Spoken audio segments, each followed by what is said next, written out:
News तक अब नए अंदाज में। We have to be monitor it closely and be prepared for any eventuality. So it's better to be prepared. दुनिया में कोरोना के नए वेरिएंट ओमिक्रॉन के खतरे के बीच भारत में कोरोना की तीसरी लहर को लेकर भी चौंकाने वाले दावे किए जा रहे हैं। कई देशों को देखते हुए भारत में भी ऐसा बताया जा रहा है कि कोरोना की तीसरी लहर 2022 में फरवरी तक आ सकती है। नेशनल कोविड-19 सुपर मॉडल पैनल के हेड आईआईटी हैदराबाद के प्रोफेसर एम विद्यासागर ने कहा कि ओमिक्रॉन वेरिएंट से देश में फरवरी तक कोरोना की तीसरी लहर आने की आशंका है और इसी महीने पीक पर भी कोरोना के केस होंगे। तो उधर अमेरिका ब्रिटेन में भी कोरोना के केस में लगातार बढ़ोतरी देखी जा रही है और तबाही का मामला भी देखने को मिल रहा है। लेकिन क्या ब्रिटेन अमेरिका के बाद भारत में भी ओमिक्रॉन से तबाही मच सकती है? इस सवाल के जवाब में दिल्ली एम्स के डायरेक्टर डॉक्टर रणदीप गुलेरिया ने कहा कि देश को हर स्थिति के लिए तैयार रहना चाहिए। कभी भी कोई भी परिस्थितियां आ सकती है। जब भी दुनिया में केस बढ़ते हैं तो हमें बहुत ही निगरानी रखने की जरूरत है। उसके हिसाब से तैयारी करने की भी जरूरत है और हमें इसके लिए तैयार भी रहना चाहिए। तो पहले सुनिए डॉक्टर रणदीप गुलेरिया ने क्या कहा। So we should prepare. We hope that things should not be that bad.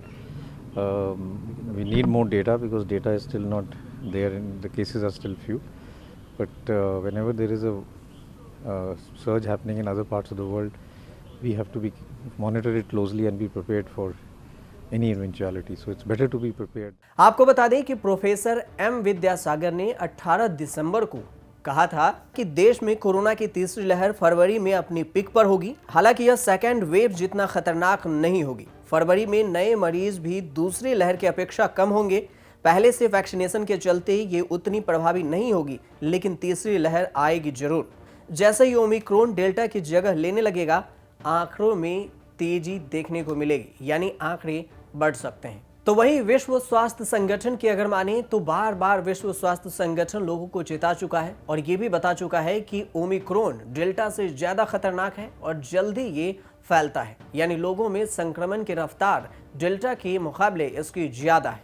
इसके साथ WHO ने एक और चेतावनी दी है और उसके साथ उन्होंने कहा है ओमिक्रॉन उन स्थानों पर डेल्टा वेरिएंट की तुलना में तेजी से फैलता है जहां संक्रमण का सामुदायिक स्तर पर प्रसार अधिक है। इसके मामले 1.5 से 3 दिन में दोगुने हो जाते हैं। आपको बता दें कि भारत में अब तक ओमिक्रॉन ने स्पीड पकड़ ली है। भारत में इसकी रोकथाम के लिए वैक्सीनेशन पर भी जोर दिया जा रहा है। ऐसे में विशेषज्ञों का कहना है कि अगर कोरोना के नए खतरे से बचना है तो सावधानी बरतनी बेहद जरूरी है। साथ ही कोरोना से बचाव के लिए टीका भी लगाना जरूरी है। अगर आप टीका लगा चुके हैं तब भी मास्क जरूर पहने, क्योंकि मास्क के बिना कोरोना से बचना थोड़ा सा मुश्किल है। भारत में अब तक कुल 136 करोड़ 3,73,000 से ज्यादा वैक्सीन लोगों को लगाई जा चुकी है, जिसमें पहली और दूसरी खुराक दोनों शामिल हैं।